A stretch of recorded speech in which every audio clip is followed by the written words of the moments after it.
In the first installment of Moving Forward by Looking Backward, we focused on a few core issues. First, we discussed how the world has continued to improve, and for those whom were willing to take the additional risk and volatility associated with stock investments, the real return after inflation was significantly higher. We then looked at the 20th century and divided developed economies into what we described as stable, lucky winners and the unlucky losers. The stable winners generally were victorious in major wars, didn't go through hyperinflation, and had less exposure to plagues and other calamities that happen in time.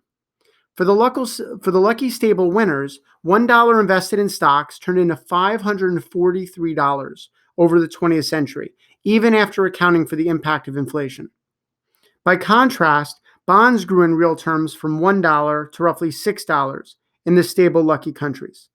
In the unlucky losers, stocks grew still from $1 to $61, but bonds actually failed to generate a real return over the entire course of the 20th century. Most interestingly, stocks in the unlucky losers massively outperformed the bonds in the lucky stable winners by a factor of tenfold.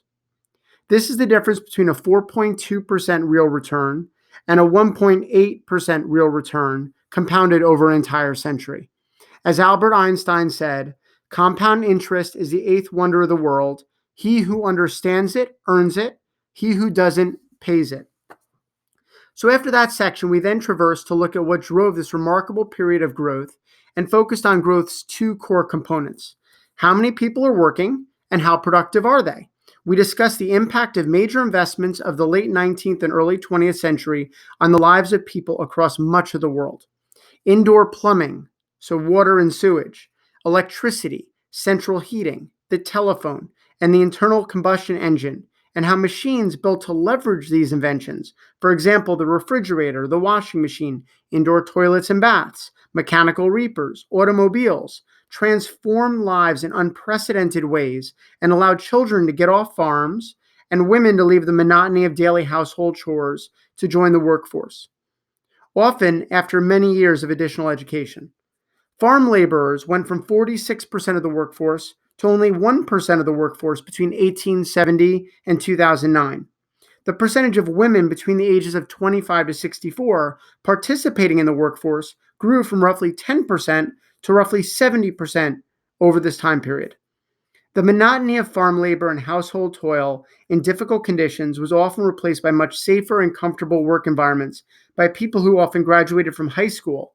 And this is in comparison to the only 5% high school graduation rates which existed in the late 1800s. This productivity and labor growth, which we detailed in the first installment of Moving Forward by Looking Backwards, was not only an American phenomenon, even though different countries experienced these trends to varying degrees and over different periods of the century. In summary, this was a glorious period that generated economic growth that was unrivaled in human history. But here is the rub. Economic growth is a function of increases in the number of people working and their changes in productivity. So as we described in detail in the first video, these trends were largely achieved by the last quarter of the 20th century, and the great improvements of this prior era were being compared to a less networked life where women were still stuck in toil in the home and men were tiring in the fields.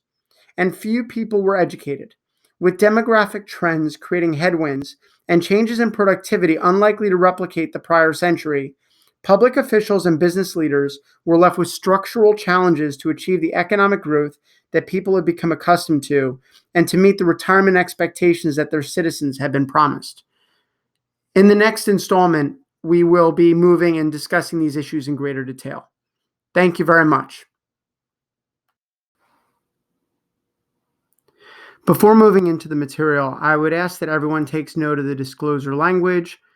Please note this is for informational purposes only, and please consult your financial advisor before making any investment decisions. Since this material is not tailored to any one particular individual situation, and Abe Capital Management's views may change as new information becomes available, and we may not be able to provide an update should this happen.